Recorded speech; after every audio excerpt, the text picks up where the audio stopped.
Hi, I'm Lori. And I'm Kevin, and this is No Longer Ashamed. We are survivors of childhood sexual abuse. And we're here to share with you that if you're a survivor, you don't have to be alone. Our logo is a salamander, and the reason is a fire salamander can survive a fire, and you have survived a fire. And we want to help you with your journey to healing and hope. We are all survivors together, and we walk this journey together, and you are not alone. And by telling our stories, we are hoping that you will have the courage to share your stories as well and find your voice.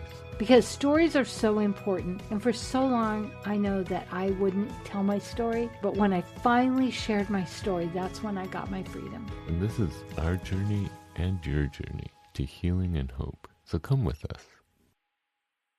Let's say you were abused and you've never told anyone about it.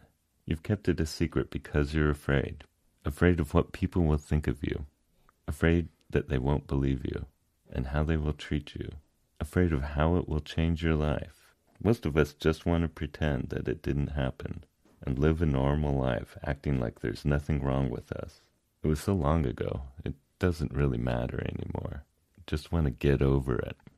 The stakes are so high, so why should I risk it? But truth is, as long as you keep it hidden, keep it a secret, you will never get past it. You know, that is so good because as I'm listening to you, I'm thinking, those are all the things I thought. Who's going to care?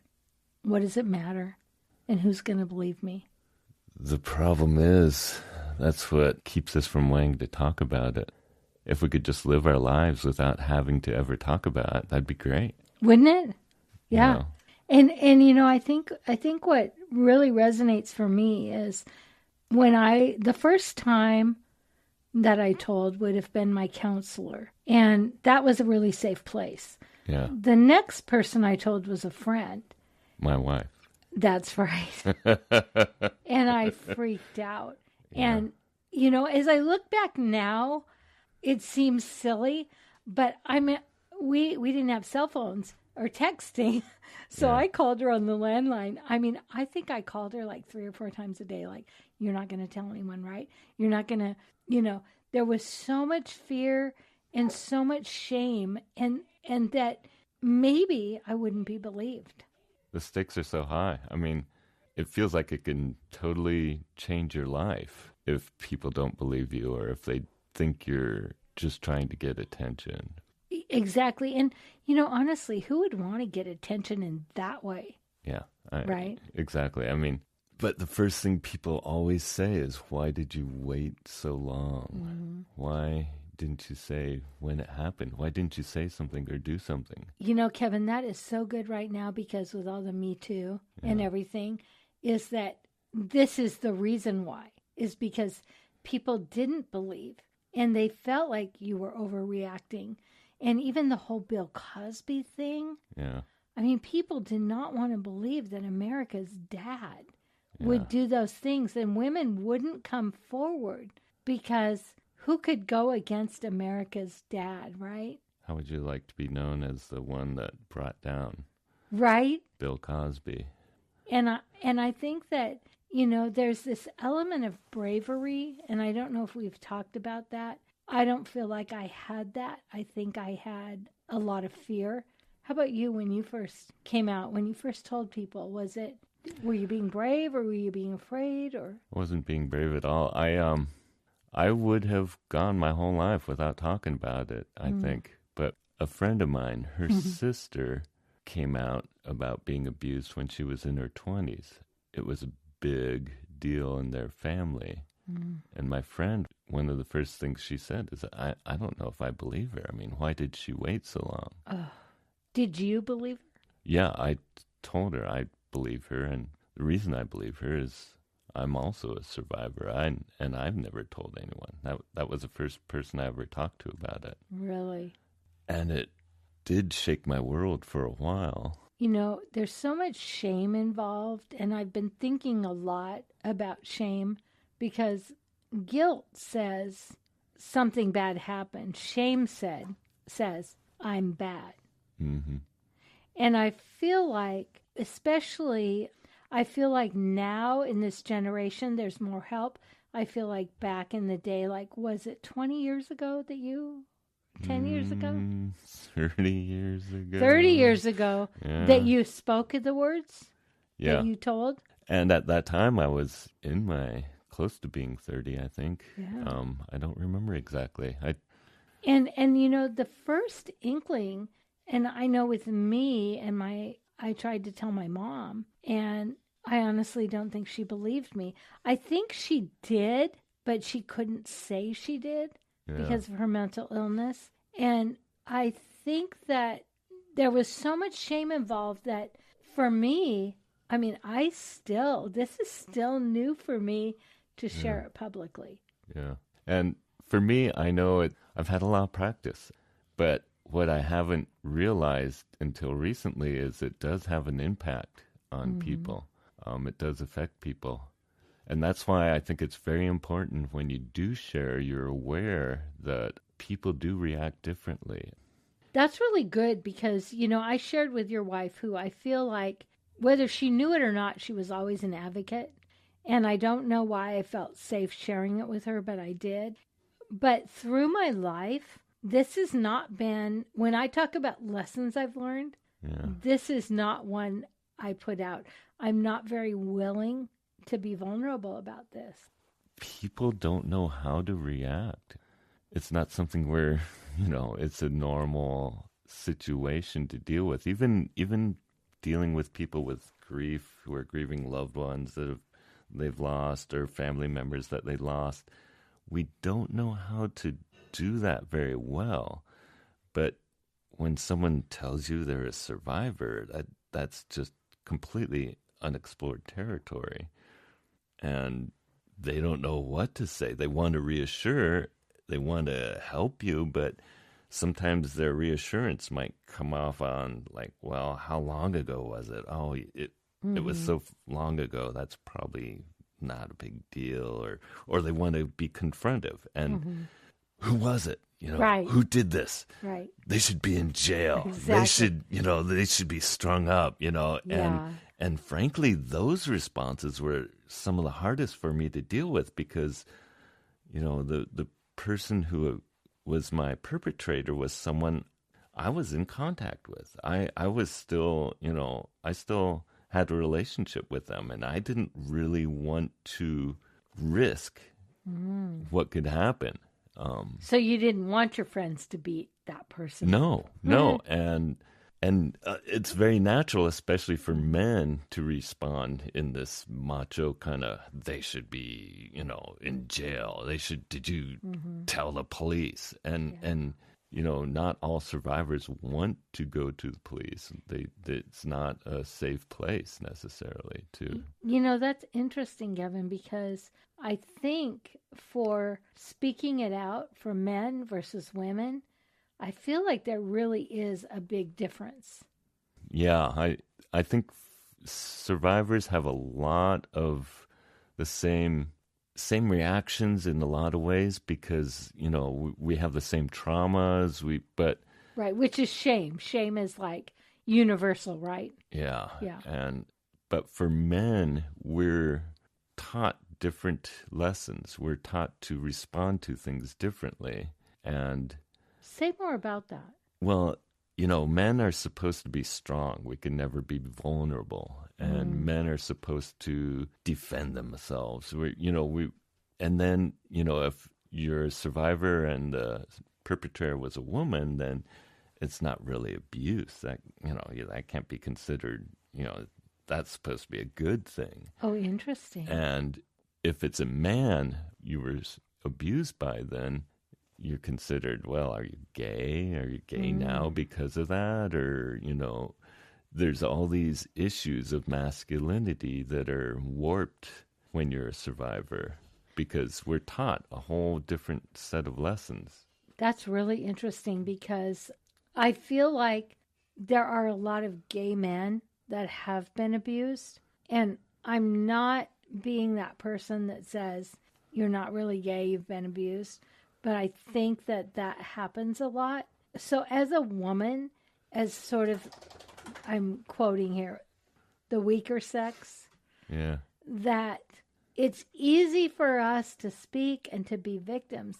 But as a guy, if you speak out and say you're a victim, that there's a lot of there's shame in that. But like what? You should have been stronger. You should have been what is that? We're taught different lessons, men and women, Yeah. and that's a huge factor in why it's so hard for a man to talk about being a survivor. And that's one of the reasons why I'm doing this, is because I've kind of gotten over that in a lot of ways. I'm not ashamed of who I am. I'm not proud of what happened to me, but I'm not ashamed of who I am now. And I know I'm a survivor, but I don't let that define my life. I don't let that define me. But a lot of men don't realize that being a survivor doesn't mean that you're damaged goods, doesn't mean that you're, weak or gay necessarily. Or, yes, I wonder if some men, we are taught lessons from our abuse, and sometimes those lessons continue on. There is that cycle of abuse that, when we're taught to be abused, that sometimes teaches us to abuse. Right. I know that there is... That we can become perpetrators. Yeah. But that doesn't mean we will. Doesn't mean we will, and it doesn't mean if you are a survivor, you're going to be a perpetrator. Right. Unfortunately, that's often portrayed in a lot of media, because when they report about survivors, sometimes it's because they were a perpetrator. It's interesting because as an abuse survivor, I think I really leaned heavy into the victim, and I think it served me. This is really vulnerable for me to say this, but I feel like it served me. Like everybody has to take care of me because I was abused. And so when I started to really become, I guess what they call it these days is adulting, right? Yeah. When I started to take responsibility for what was mine, and that doesn't mean I was responsible for the abuse, but that I could live as a victim or I could live as victorious. Yeah. And there was seriously a part of me that sort of wanted the sympathy, but that wasn't going to serve me well as a person who, which I've overcome. I've become a career person. I've reached out to make my life matter and to help people. But I think for a long time, it would have been easy for me to really fall into that role of victim. Yeah. And be okay with that. That's embarrassing for me a little bit, but I do think that maybe there's a point where we have to be a victim and then we have to say, I don't want to be the victim anymore. Yeah, we have Did to you move. experience that? We have to move on. Yeah, for quite a while, I couldn't even have any sort of contact with the person that abused me. And, you had to totally avoid them. I had to totally cut off contact. And that was really hard because he was part of my everyday life practically. And I also hung on to that because I wanted to punish him basically, but not through the law or through some sort of physical way. I just wanted him to suffer because I had suffered. And so you felt like maybe by not forgiving him, you would make him suffer? Yeah, by cutting him off and making it known that I was separating from him. That's so interesting about forgiveness, because I listen to a lot of podcasts, and I listened to one recently. They were talking about the 4 agreements. I don't know if you've heard about that, but one of them is forgiveness. And these gals felt like forgiving was giving permission for that person to do it. Oh, and yet wow. I feel like, and this is because I'm a Christian, I feel like forgiveness is not about the perpetrator. It's about me. Yeah. Because if I don't forgive, I'm giving them rent in my head. Yeah. I'm giving them power. Yeah. And by me saying I forgive, it doesn't mean that it's okay what they did, but it means they no longer have power over me. Yeah, I think that's exactly right. I think when we forgive, we're not justifying what they did in any manner, and we're not making it okay that they did this. What we're doing is releasing their power over us. We're taking that away and saying, it's a way of moving on. For me, it wasn't possible without God. Was that your turning point with God? And I know I was not willing or able to forgive on my own. I just held on to it. But when I did get to the point of forgiveness, it was probably the most major turning point in my healing. Really? I don't think I really began to completely heal until then. What I love about that is how backwards everything seems. Like when we're a Christian and we let go of that, how God just comes in and he just blesses us. Yeah. But yet so often I see people holding on. They hold on to that and they say, if I forgive, I'm giving permission or I'm letting them off the hook. Yeah. And in my experience at my age, which, let me see, 30, 60, 90, I think I'm two-thirds of my way through this world. Pushing 2/3 here. Exactly. Is that, forgiveness is so not about the other person. It's only about us. It's our healing. Exactly. It's about us healing and getting beyond it. Exactly. And that's what I think is so important about sharing. For men, I think given the choice, they would never share with anyone that they were abused. But I think it's so important because otherwise you're just hanging on to it. You're just saying, okay, I'm just going to try and get beyond it without acknowledging it's it. Kind of that suck it up and make it. Yeah, just get over it. Right. But the problem is we're not always aware of all the issues that come with being a survivor. I mean, there's the depression, there's the anxiety, there's especially for a lot of men, the rage that is bottled up that we don't realize where it's coming from. And we have triggers that we don't even know where they come from. Triggers is so important. And I think what's really interesting is I think women and men who are abused, that we deal with it differently. Yeah, in a lot of ways. Although it is the same, but I think for men, I think of young men. I think they feel that they have to be macho, they have to be strong.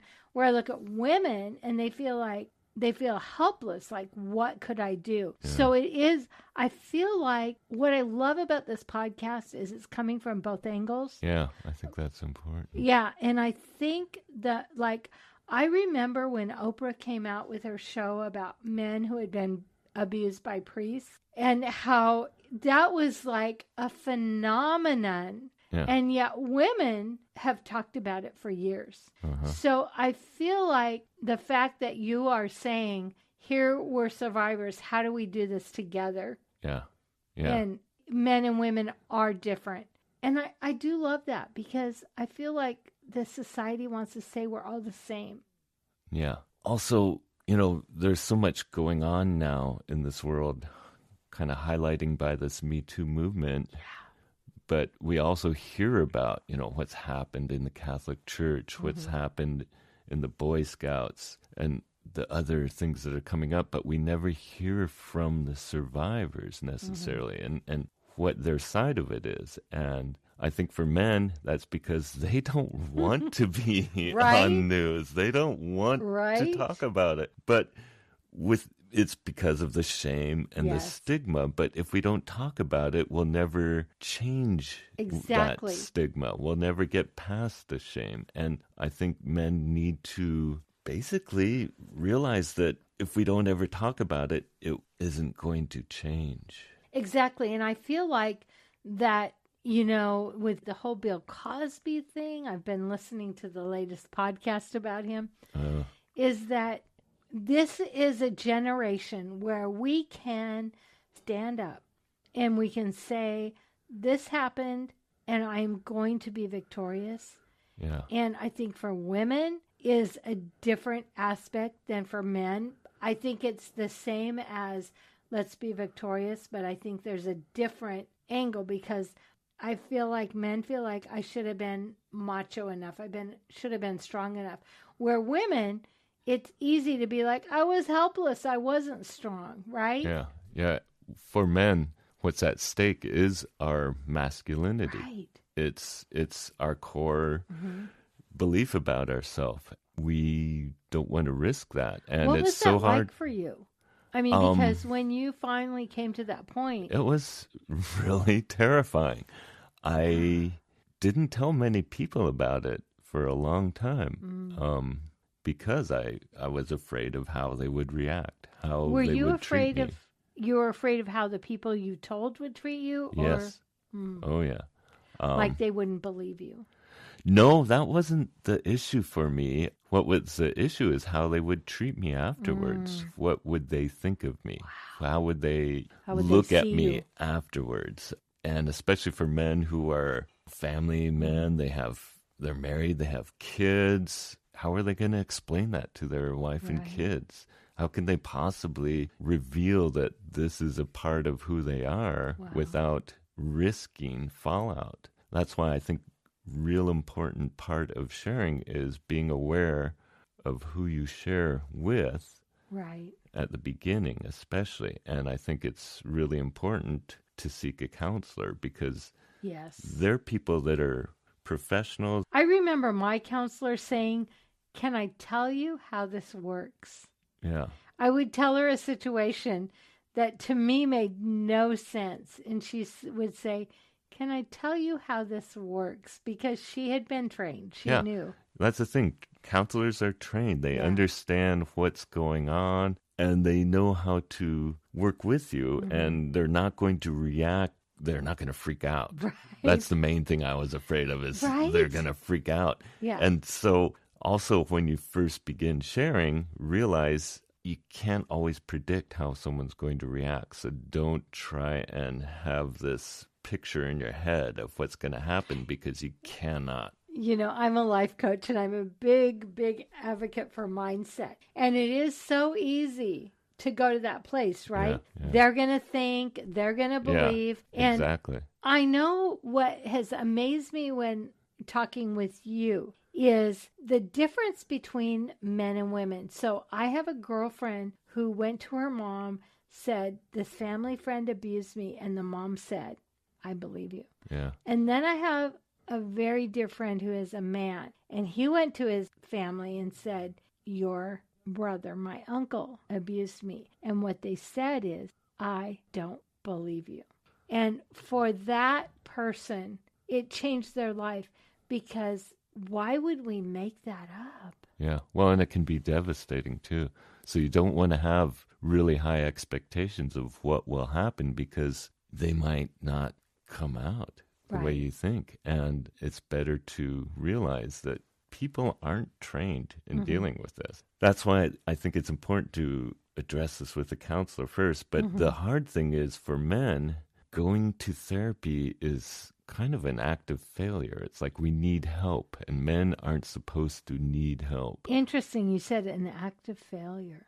Yeah, I mean, men aren't supposed. We're the providers. We're the father of the family. We're the ones that are supposed to be out there taking care of our family. And if we Right. need help, we're failing.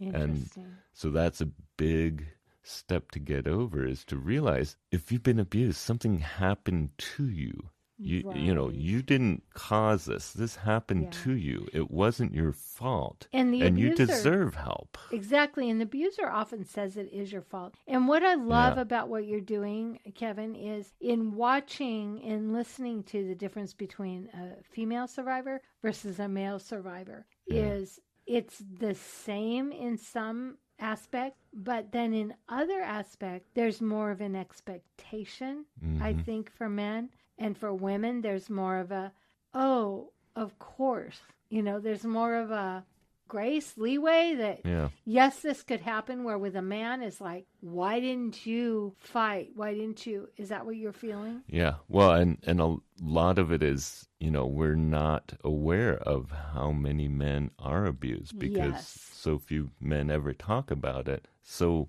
we don't expect it to be true. We don't. So there's a lot more of the questioning is, Right.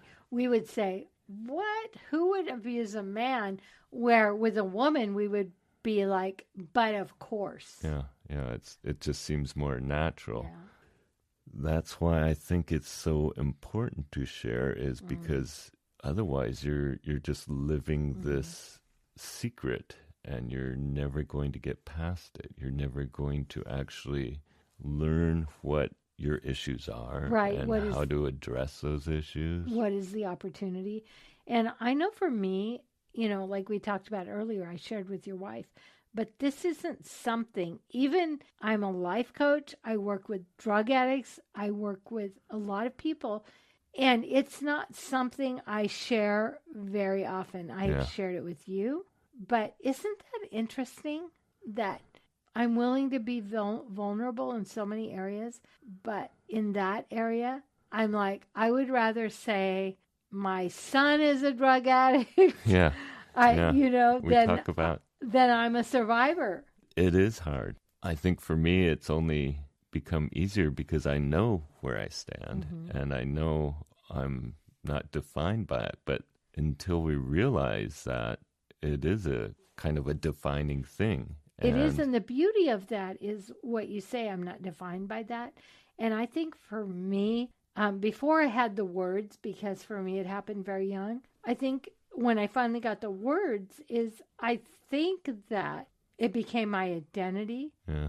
And I didn't know, I think we have more counseling nowadays than we did back then. Yeah. And so I think there was some sort of identity of, this is who I am. I'm not strong. I'm not worthy.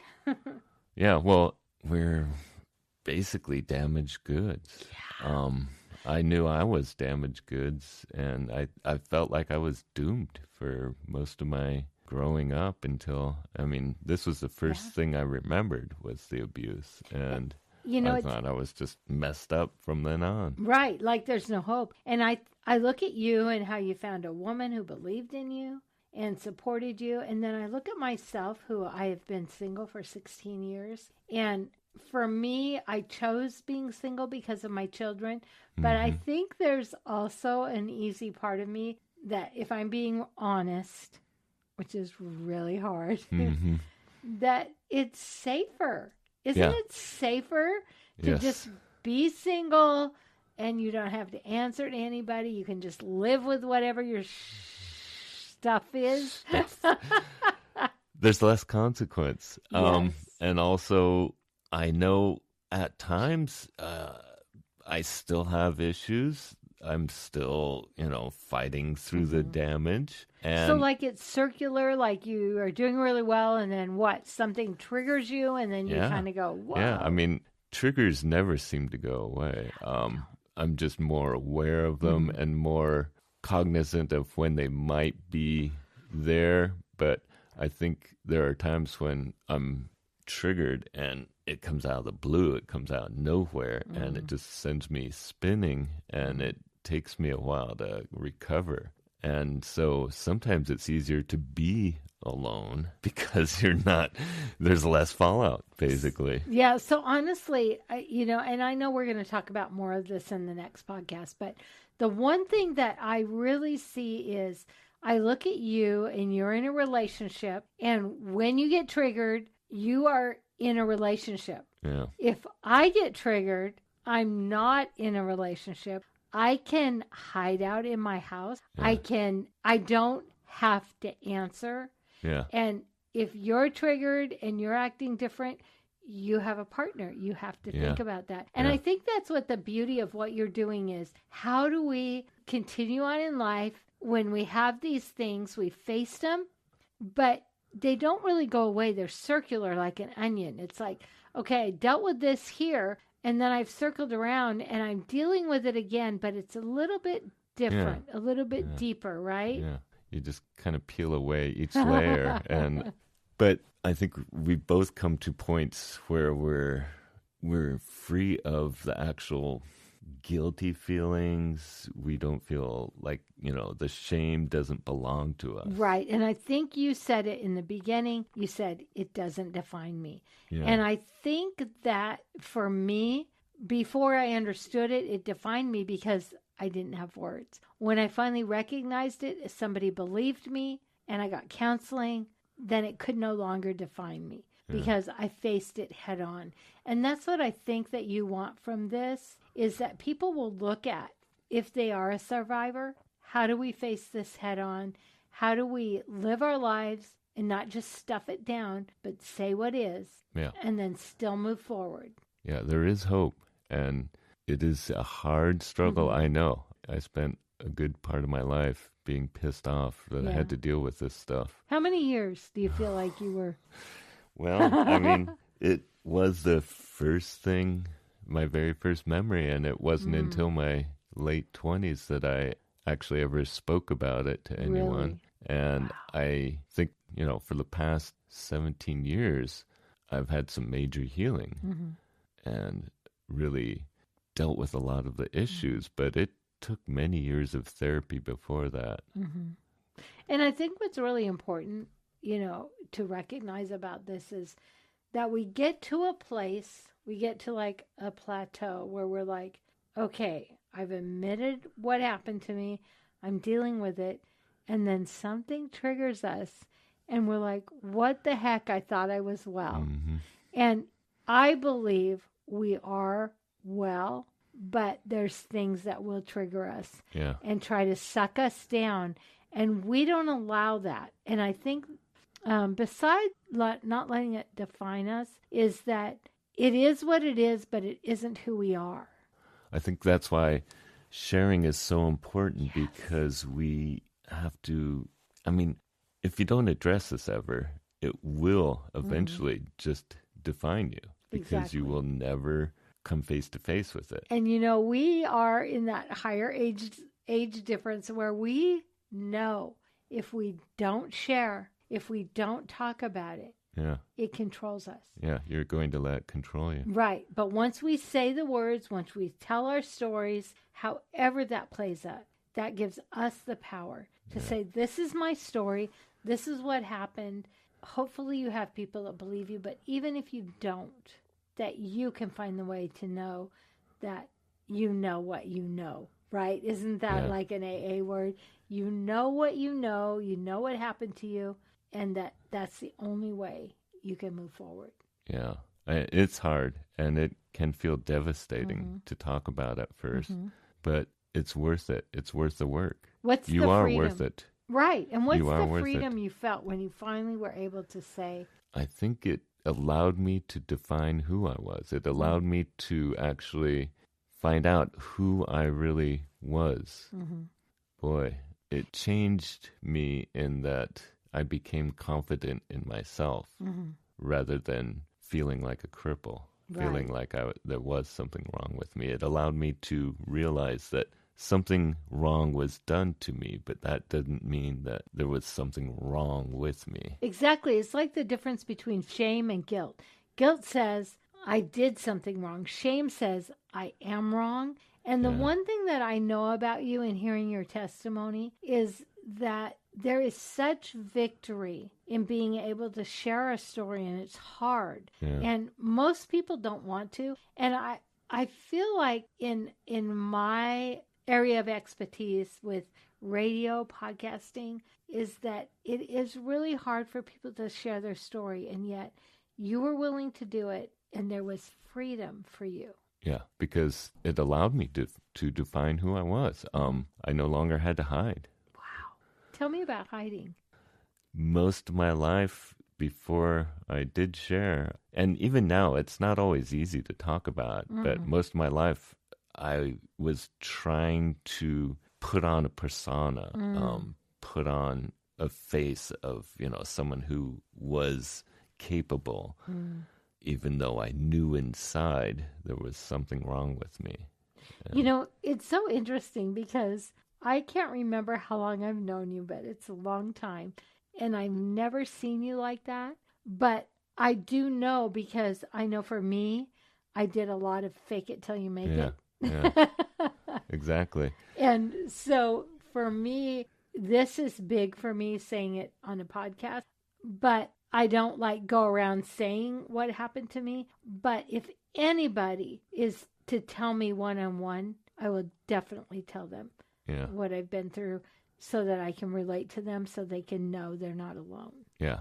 That's another big part of sharing is you are not alone. You Right. don't have to be alone in this. One of the biggest parts of my healing therapy was in a men's group. And these are varying men of different ages, different professions, different capabilities. And we all had different stories, but we all were willing to share and trust each other with our stories. Wow. And I think a big part of that was realizing we didn't have to be alone. You know, and I think that's something we're going to talk about in another podcast is how we receive when somebody Yeah. does come to us. What do we say? How do Yeah. we hear them? And I know for me that when the first time I spoke the words, even besides my sister, it was to your wife. And, you know, I knew she believed me. And even though I was like, this is before cell phones, I'm like calling her every 10 minutes going, you're not going to tell anyone. But what mattered to me is that she actually believed me. Yeah. And I don't think in my whole life that I ever risked telling because I never believed anyone would believe me. But I think if we don't ever share, if we don't ever talk about it, Right? people will never know our stories. Exactly. And I think it's so important that people know our stories. Exactly. And you know, even in the Bible, Jesus told stories, and our story is so important. And I applaud you for telling your story, and I've seen you tell it in church. Yeah. I've never told my story publicly. I've told other stories. Let me tell you how much fun that was. You know what? Honestly, I would do it again. I can honestly say I Yeah. would do it again. And I'm willing to do this. Mm-hmm. But that was big. Yeah, it was big. And you know, it's funny because I came to hear you tell your story, and I'm in the industry. I mean, Yeah. I've had plenty of opportunity and I've never showed my story. So watching you share your story, and then I look over at you afterwards and I see somebody who I know, who is amazing, who's in my industry, and you don't even know it. Oh, that's right. I forgot about that. I know. And you know what? I am so blessed by you sharing your story because it's given me hope, and I still haven't shared mine. Wow. I haven't shared that part. I have shared different parts of my story, but I will in a heartbeat share one-on-one. Yeah. You know, we all have different stories and we all have different ways we've dealt with it. Mm-hmm. But I think the biggest first step is to share it. So what would you recommend? Somebody's listening, they're hearing this, they're going, oh my God, I was abused. What would be their next step? To tell their best friend, to tell their parent? I really highly recommend finding someone who's a professional. Yes, a counselor.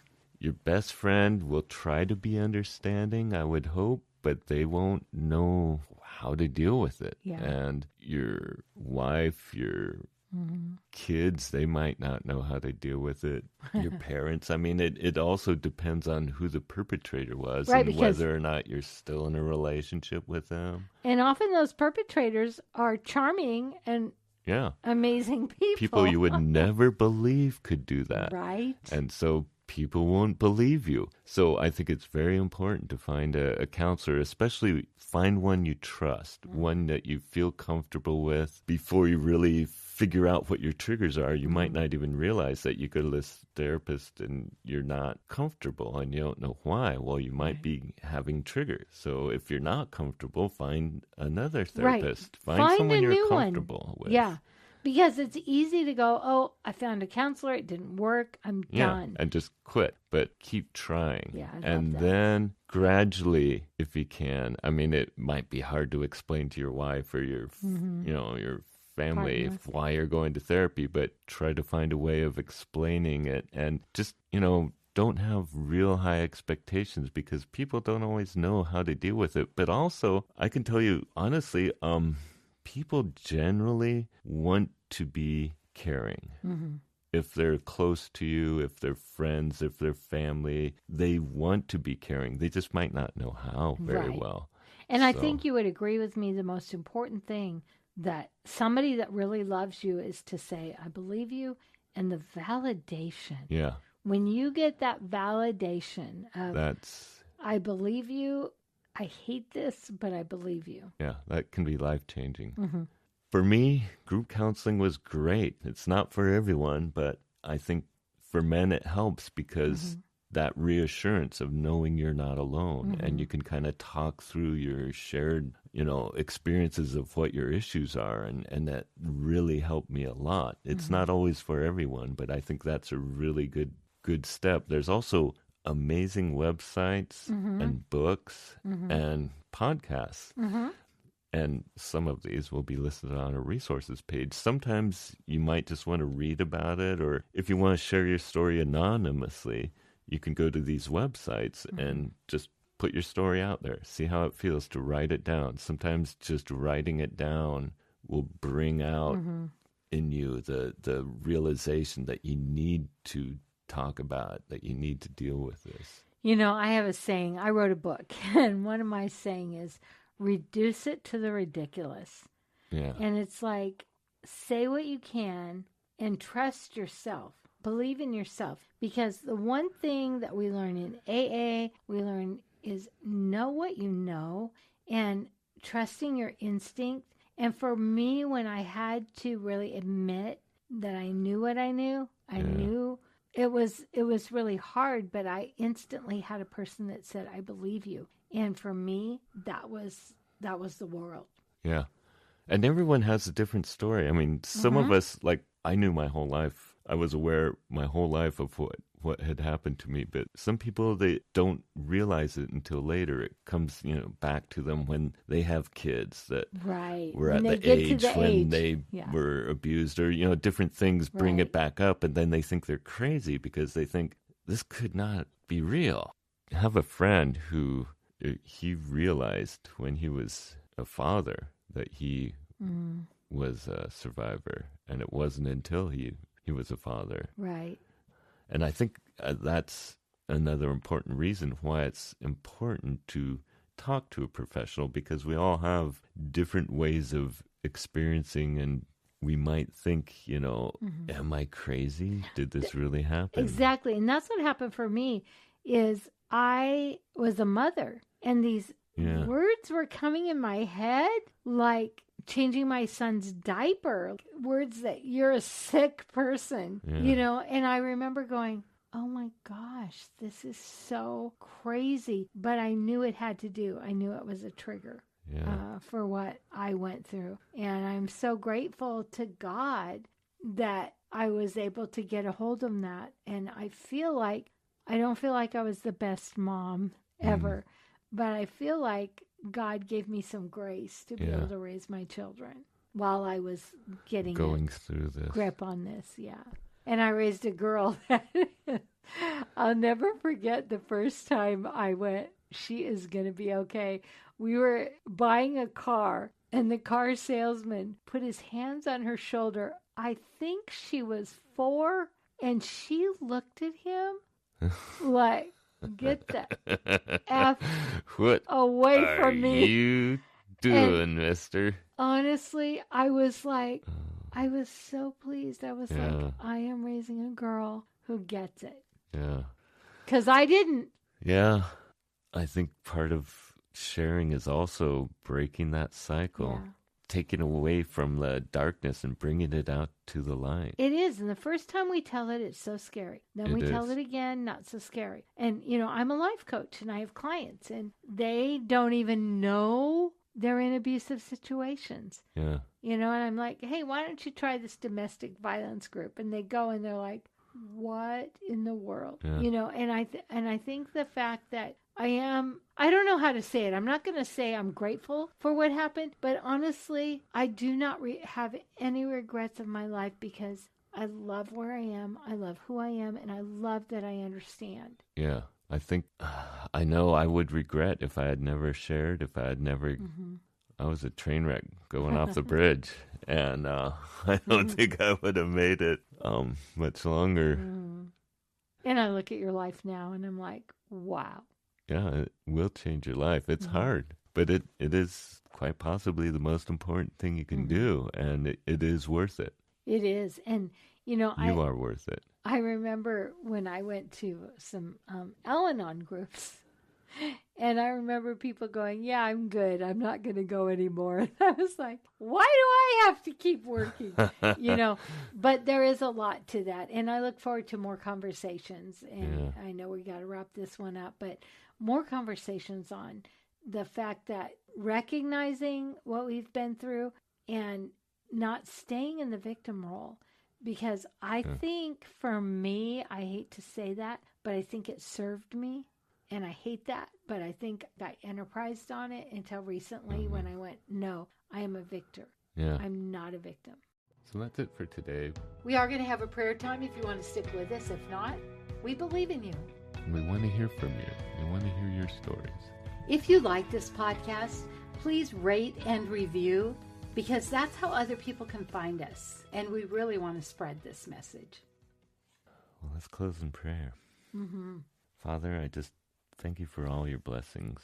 And I praise you for your wisdom in our lives. And I pray that you would continue to reach into our hearts and lead us with your words and your loving kindness. And Lord, I just thank you that you are the loving Father that we all need.